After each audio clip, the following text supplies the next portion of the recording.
At Christmas dinner, I stood with my empty plate as my daughter looked me in the eye and said, "Mom, you didn't contribute anything to this dinner, so you don't eat." That's when I made a decision that would destroy her life. My name is Isabella Medina, and I'm a 67-year-old retired financial analyst who spent 40 years managing corporate portfolios worth millions. What my daughter Beatrice didn't know as she humiliated me in front of my grandchildren that Christmas Eve was that I still had connections throughout Chicago's financial sector, a pension worth $3,200 monthly, and the strategic mind that had once restructured failing companies. For 3 years, I'd been living in Beatrice's house after my husband David passed away. She'd convinced me to move in during my grief, claiming family should stick together. What I discovered too late was that her concern was purely financial. My monthly contributions of $800 had been keeping her family afloat, while her husband Robert struggled with unemployment. The Christmas humiliation was the final straw, but unlike the broken mother Beatrice thought she was dealing with, I approached the situation with the same analytical precision I'd used to dismantle hostile corporate takeovers. That night, while Beatrice and Robert celebrated their cruel victory downstairs, I sat in my room developing a comprehensive exit strategy. First, I needed intelligence. During my corporate years, I'd learned that the most devastating defeats come from understanding your opponent's vulnerabilities completely. The next morning, December 26th, while they took the children to the Christmas market, I conducted a thorough financial reconnaissance.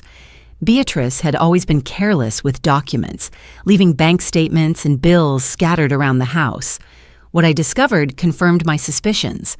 Without my $800 monthly contribution, they were operating at a $1,200 deficit. Their mortgage payment was $2,100 monthly. Robert's sporadic electrical work brought in maybe $3,100 on good months. Utilities, insurance, and minimum credit card payments added another $800.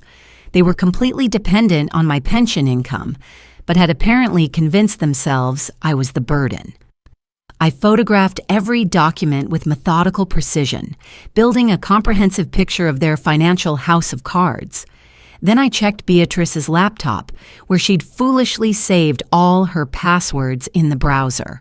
Her WhatsApp messages with Robert revealed the depth of their contempt and their actual plans for my future. "We need to get her into Sunset Manor nursing home by March," Beatrice had written. "It's only $500 monthly, so we keep $300 of her pension plus get the house to ourselves." Robert's response was even more revealing. "Perfect. Tell her it's temporary while we renovate her room. Old people believe anything." They'd been planning to warehouse me in a substandard facility while stealing most of my pension. The Christmas dinner humiliation wasn't spontaneous cruelty. It was psychological warfare designed to make me feel worthless and compliant. But they'd made a critical error. They assumed I was just another desperate elderly parent with nowhere else to go. They had no idea they were dealing with someone who'd spent decades outmaneuvering people much smarter than them. My first call was to Patricia Moreno, my former colleague from Hutchins Financial Group. Patricia had been David's and my closest friend for 20 years, and I knew she'd moved to a spacious Lincoln Park condo after her retirement. "Isabella, you sound terrible," Patricia said immediately. "What's wrong?" I explained the situation with clinical detachment, focusing on facts rather than emotions. Patricia's response was exactly what I'd expected from someone who understood strategic thinking.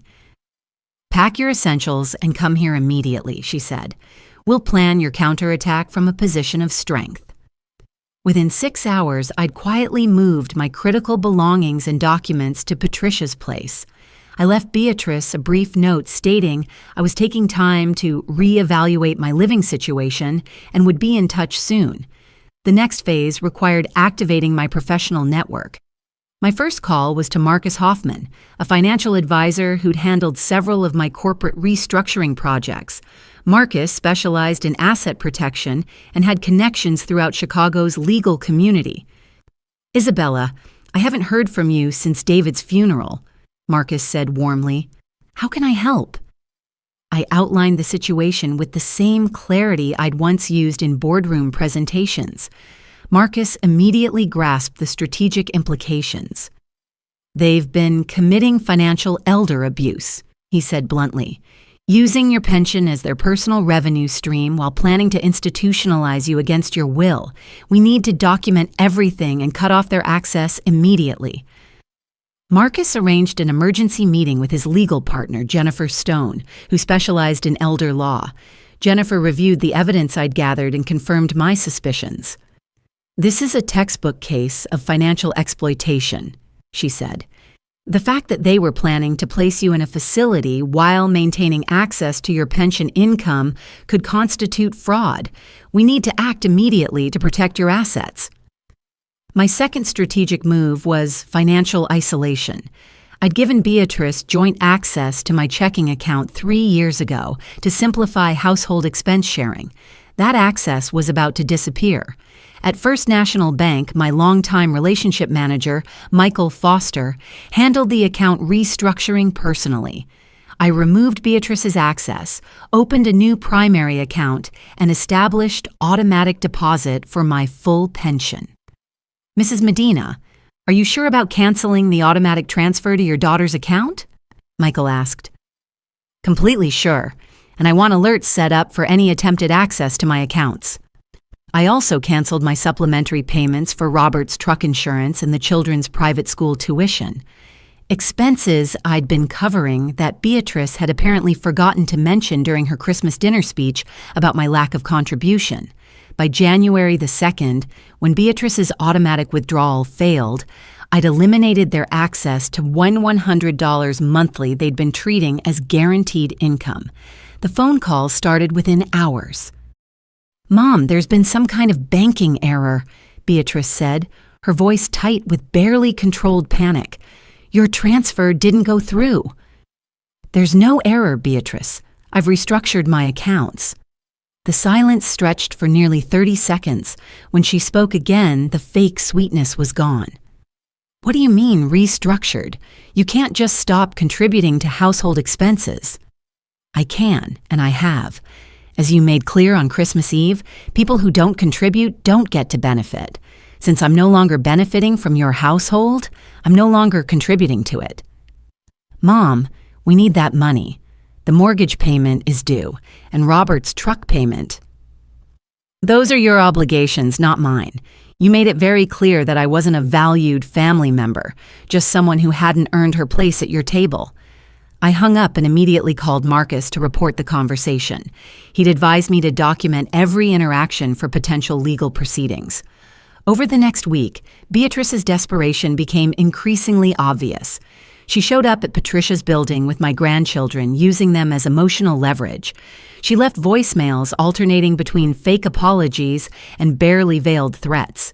She even had Robert call, demanding I honor my family obligations.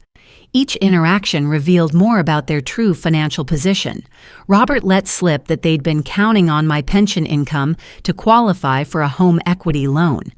Beatrice accidentally mentioned they'd already spent next month's grocery money on Christmas presents, expecting my contribution to cover January expenses. They were in free fall, and I was watching with the detached satisfaction I'd once felt when a hostile takeover target finally realized they were outmaneuvered. My third strategic phase involved active consequences rather than passive withdrawal. Marcus had introduced me to Thomas Blake, a private investigator who specialized in financial fraud cases. Thomas's background check on Robert revealed some interesting discrepancies in his employment claims. Your son-in-law has been claiming unemployment benefits while working cash jobs, Thomas reported. He's also been reporting lower income on loan applications while claiming higher income for apartment rentals. This suggests systematic fraud. Furthermore, Thomas discovered that Robert had been routing some of his cash payment jobs through Beatrice's business account to avoid tax reporting. They weren't just financially dependent on my pension, they were actively committing fraud. Jennifer Stone reviewed Thomas's findings and smiled grimly. They've created multiple legal vulnerabilities. We can report the benefit fraud to the state, the unreported income to the IRS, and document the pattern of financial elder abuse. But here's the interesting part. If they're prosecuted for fraud, it could affect their custody arrangement with the children. I hadn't considered that angle, but Jennifer was right. Children's Services would be very interested in parents who were committing systematic financial fraud while psychologically abusing a grandparent. By February, my strategic campaign was producing visible results. Patricia's network had confirmed that Beatrice and Robert's house was quietly listed for sale. They were being forced to downsize because they couldn't make mortgage payments without my pension income. Robert had been fired from his electrical contracting job when his benefit fraud was discovered. The state was now pursuing repayment of 18 months of fraudulent unemployment claims, plus penalties. Beatrice's small graphic design business was being audited by the IRS based on the unreported income Thomas had documented. They were facing tax penalties that could reach $15,000. Most satisfying of all, my grandchildren's private school had called to inform them that tuition hadn't been paid since December. The children would be transferred to public school mid-semester, a social embarrassment Beatrice would feel acutely in her status-conscious social circle. In March, Beatrice made one final attempt at reconciliation. She appeared at Patricia's building without the children, looking haggard and desperate. "Mom, please," she said when I agreed to speak with her from the balcony. "I know I made mistakes, but we're family. Surely we can work something out." "What kind of mistakes, Beatrice?" I was stressed about money, and I said things I didn't mean. Christmas dinner was wrong, and I'm sorry. "What about the plans to put me in Sunset Manor while keeping most of my pension?" Her face went completely pale. She hadn't expected me to know about those conversations. That was just Robert talking. We never seriously considered. "I have the WhatsApp messages, Beatrice, all of them, including the ones where you discussed selling my furniture and calculated how much you'd save on groceries without feeding me." She actually staggered backward, grabbing the building's railing for support. "You went through my phone?" "I lived in that house for 3 years while you planned to defraud me. I documented everything because people like you never believe you'll be held accountable for your actions." "Please, Mom, the kids are asking about you constantly. They miss their grandmother." The children are welcome in my life when they have parents who model respect and honesty. Right now, they're learning that cruelty and fraud are acceptable family values. Beatrice broke down completely, sobbing on the sidewalk outside Patricia's building. But I felt nothing except cold satisfaction. This wasn't grief. It was the tantrum of someone who'd finally faced consequences for their actions. By April, the full scope of my victory was clear. Beatrice and Robert had lost their house, were facing criminal fraud charges, and had been forced to move to a cramped 2-bedroom apartment in a much less prestigious neighborhood. Robert was working at a big box hardware store for $12 an hour, while Beatrice's business had folded under the weight of IRS penalties. My grandchildren were attending public school and had lost their private tutoring, dance classes, and summer camp reservations, all luxuries that had been funded indirectly by my pension contributions.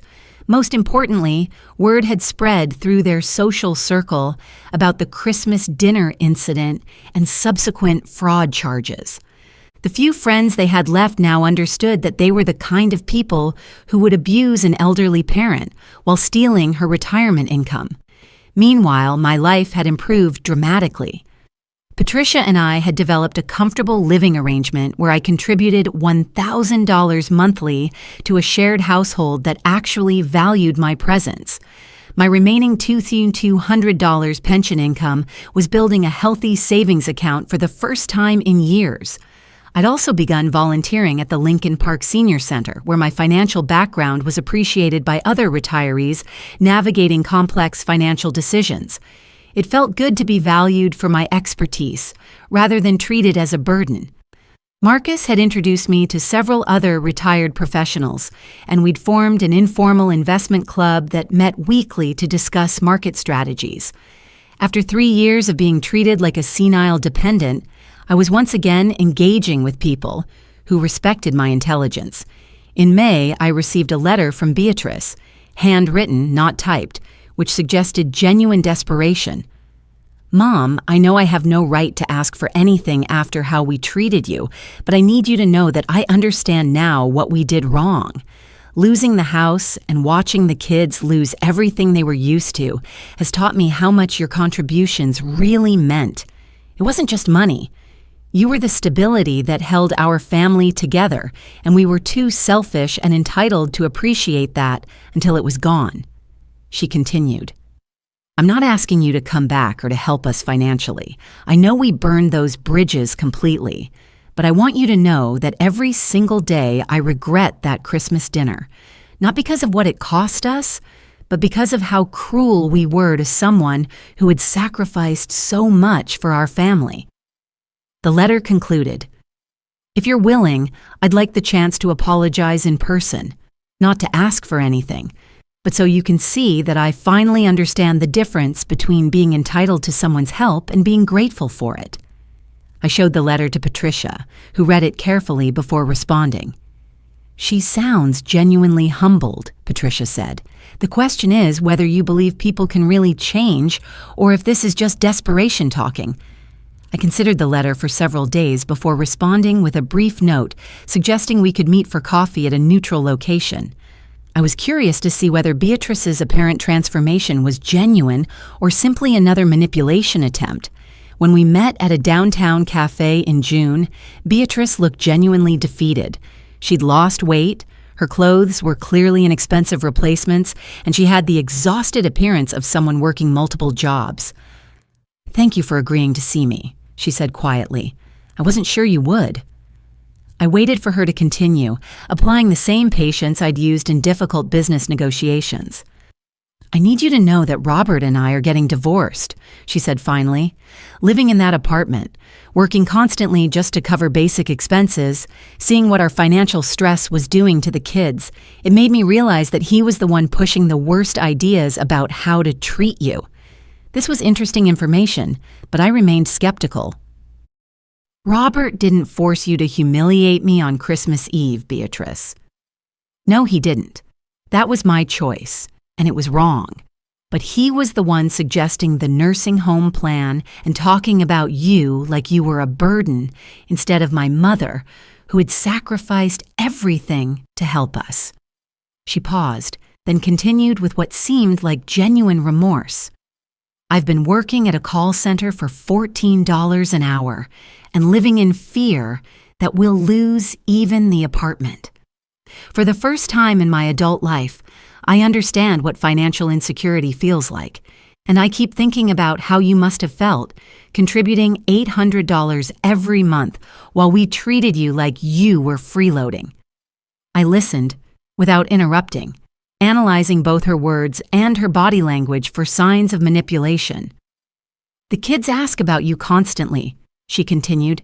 "Ava wrote you a letter last month that she made me promise not to send because she said you probably don't want to hear from us anymore. Mark told his teacher that his grandma used to make the best breakfasts, but that she went away because his parents were mean to her." That detail hit harder than I'd expected. Mark was only 7. Too young to understand the financial complexities, but old enough to recognize that his parents had driven away someone who loved him. "What exactly are you hoping to accomplish with this conversation, Beatrice?" "I want to earn the right to have you in our lives again, not financially.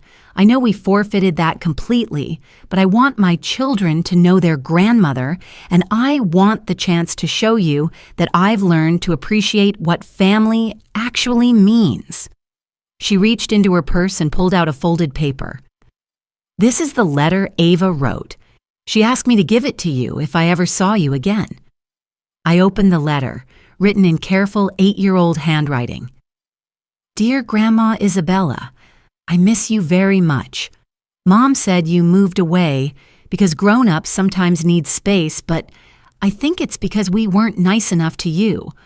I'm sorry we weren't better at showing you we love you. I hope you're happy where you live now. I drew you a picture of our whole family together, including you because that's how I like to remember us.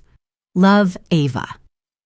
The drawing showed stick figures around a dinner table, with one figure carefully labeled Grandma Isabella sitting right next to a smaller figure labeled Ava. For the first time in months, I felt genuine emotion rather than strategic calculation. "I'd like to see the children," I said finally, "but there will be conditions." Beatrice nodded eagerly. "Whatever you think is appropriate." "Supervised visits at neutral locations. Patricia will accompany me initially, and I want complete transparency about your financial situation. No more lies or manipulation attempts?" "Done. Absolutely." Over the following months, I gradually rebuilt a limited relationship with my grandchildren. They visited Patricia's apartment twice monthly, always with clear boundaries and time limits. Beatrice was respectful, grateful, and notably careful never to ask for money or hint at any financial difficulties. By September, I was convinced her transformation was genuine rather than strategic. The woman who had humiliated me at Christmas dinner had been replaced by someone who understood the difference between being entitled to help and being grateful for it. I never moved back to their apartment, and I never resumed financial contributions to their household. But I did establish education funds for Ava and Mark, managed through a trust that Beatrice couldn't access directly. The children would have opportunities their parents' financial mistakes hadn't destroyed. Today, 18 months after that Christmas dinner, Beatrice and her children live modestly but independently. She's found steady work as an administrative assistant, and while they'll never return to their previous lifestyle, they've achieved basic financial stability without depending on anyone else's money. Robert disappeared after their divorce was finalized, apparently unable to accept the reality of supporting himself through legitimate work. The fraud charges followed him to another state, so his problems were far from over. As for me, I'm thriving in a life built around mutual respect rather than financial extraction. Patricia and I have become true companions, supporting each other through the challenges of aging while maintaining our independence and dignity. The most important lesson I learned isn't about money or family dynamics. It's about the power of strategic thinking over emotional reaction. When someone treats you badly, the most effective response isn't wounded feelings or desperate attempts at reconciliation. It's a careful analysis of their vulnerabilities and a methodical campaign to ensure they face appropriate consequences. Beatrice learned to value family relationships only after losing the financial benefits of taking them for granted. Sometimes the people we love most need to experience real consequences before they can develop genuine appreciation. It took destroying her comfortable life for her to discover what family actually means. And that Christmas dinner humiliation, it taught me that 67 is not too old to reclaim your dignity and remind people that underestimating a strategic thinker is always a costly mistake.